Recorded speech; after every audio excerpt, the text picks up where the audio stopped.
Wario, have a rotten day. Yahoo! Wait, I forget. Mommy said say something nice. Oh, yeah. Everybody say technique. Mr. Eyeball Guy. And Baby Luigi. And Baby Mario. Let's go. Woohoo! Hello! Great to be here in Raleigh. Thank you so much for coming. You know, I'm always so grateful to Nintendo for giving me the chance to play these characters that I love so much, and so grateful to the con to have me come out and see people, meet the best fans in the world, Mario fans like me. And also, most of all, I'm grateful to you guys. You're the gift of your enjoyment of what we do is what gives us all the chance to come out here and have fun and meet you. So thank you so much. Really appreciate it. You know, I don't know.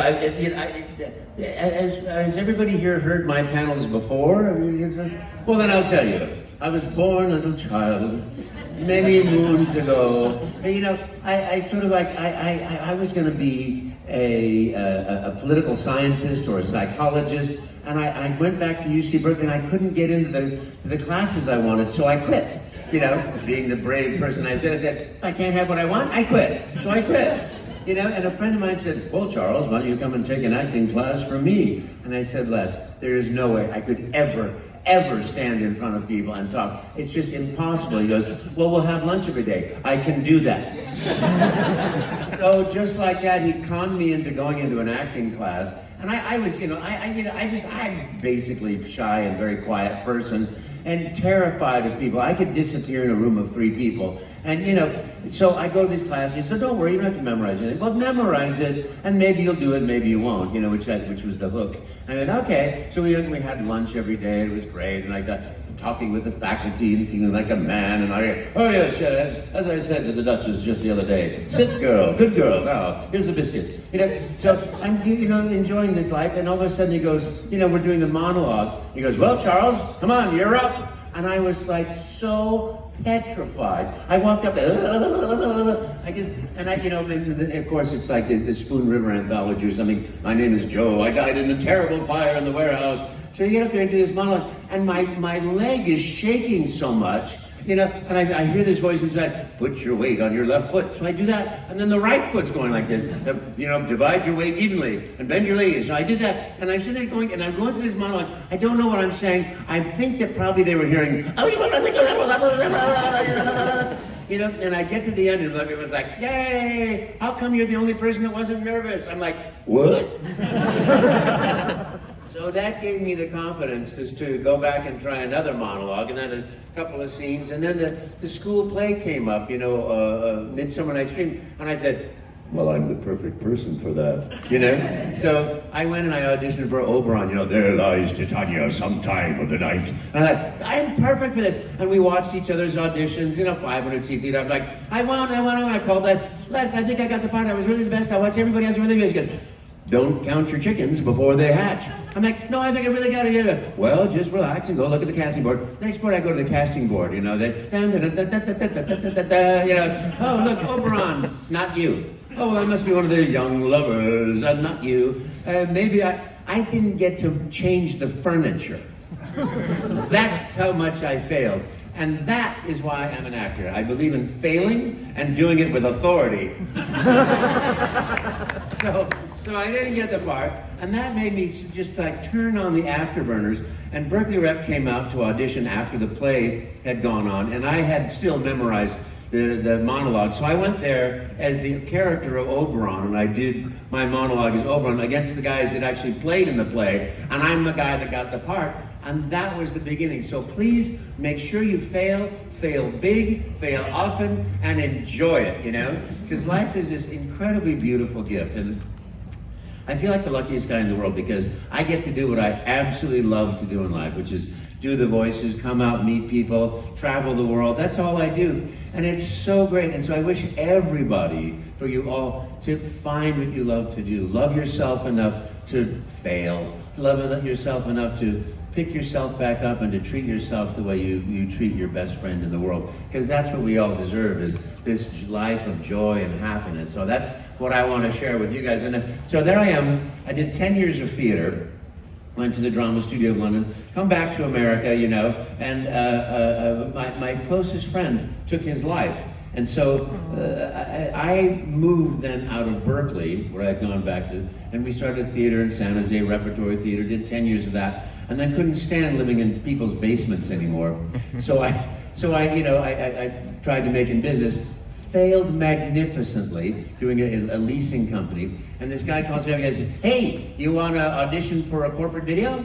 I said, "What's a video? A corporate video?" "It's a video that's corporate." What am I gonna do? Act? "Oh, okay, I'll do that." So I went and I did like 600 of those. Then I did, then when those started falling apart because the economy fell apart, I suddenly became a voiceover actor because someone said, "Can you do voice acting?" And I said, "Sure. Here's a script." "Oh, Orchard Supply Hardware. The right item at the right price right now. Great, I'm a voice actor," Because I made as much doing that as I did 9 hours of standing there getting lit for this shoot. So I'm like, this is great. So I did thousands of commercials and all these other things, making my life living as an actor, which was really, really fun. And then one day I'm on the beach doing what actors do, waiting for their pager to go off. I always believed in state-of-the-art technology. So my pager goes off, and I'm like, "Oh, it's my buddy. We must be going for food." Obviously a theme in my life. And so I get off the beach, I call him up, he goes, "Hey, what's going on?" He goes, "Hey, you gotta go crash this audition. It's for a job in Las Vegas for a real-time animation system." And I think I said something like, "I'm a professional actor. I would never crash an audition. Where should I go?" So I went and I crashed this audition. I was so lucky because the guy was walking out the door with the cameraman behind him. As I walk in, I said, "Hi, can I read for this?" And I'm not on his books. And he's like, the bar is right next door. He's like, "Oh, come on. All right, come inside. We'll set the camera up. It's improv. You're an Italian plumber from Brooklyn named Mario for a company called Nintendo," neither of which I had ever heard of. "And it's a real-time animation. You're going to talk to, you'll have a hidden camera, hidden microphone. You'll talk to people all day. It's just going to be, you talking. You see somebody, you talk to them, and then the next person comes, you talk to them. And just so we have no idea if it's going to work or not, but I'm not going to pay you to drink coffee all day. So make up a voice, make up a video game, start talking, and when you run out of things to say, that's your audition." And I thought to myself, Italian plumber from Brooklyn, get out of my face, I'm working here, And I think, okay, that would not be fun to do for 8 hours a day. And I played Gremio and Tammy the show. I'm like, nice Italian guy, talk like that. I thought, I do a voice like that. I thought, I'll make him younger. But video games, what do you mean? Waka, waka, waka, waka, waka. Someone do that. Ping, ping, ping, So I thought, well, I'll just make things up about food. The theme continues. So I heard accent. I said, "Hello, I'm a Mario. Let's make a pizza pie together. You go get some sausage. I'm going to get spaghetti. We can put the spaghetti and the sausage in pizza. And then I'm going to chase you the pizza. If I catch you the pizza, you got to eat the pizza." And I'm thinking, okay, well, that's the end of that one. I'll go back to the beach now. And he didn't say stop. But I'm always good at following directions to the point of absurdity. This is why my mother had such trouble with me. So I just kept going. "And then you're going to make a pizza. We're going to put the beans and the sauce in the pizza. And you chase me with the pizza, and you catch me with the pizza, then I'm going to pizza. And then we're going to make a lasagna. I'm going to chase you up and then we're going to ride down the lasagna pan when empty. And then you're going to make the lasagna and chase me. And then we're going to make a tortellini." And then, and I kept going until I ran out of pastas. So I started inventing them. "And then we're going to make a raspatutolotello. It's great pasta. And I chased with the raspatutolotello. And and I kept going until I heard, "Stop talking! Cut. There's no more tape. Thank you. We'll be in touch." And I thought, for an actor, that means there's the door. Don't let it hit you, And I left. I went back to the beach. I went to dinner with my friend. He gets on the phone. "I found a Mario. I got him." And only sent my tape up to Nintendo. And Mr. Miyamoto saw it, and the guys at and they said, "That's the guy." And that was 31 and a half. Here's the thing. Enjoy every moment of your life because it goes faster and faster, And never lose touch with the fact that we are all children.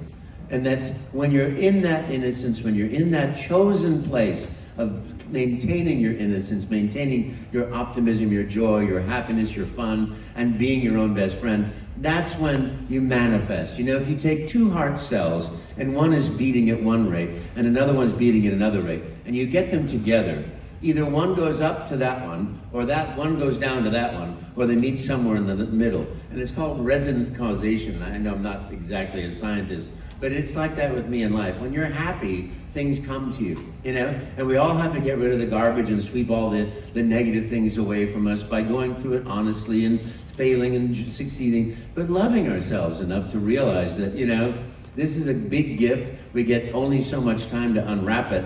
Better get to it, you know? It's Christmas morning, everybody. So that's my story, and I'm sticking by it.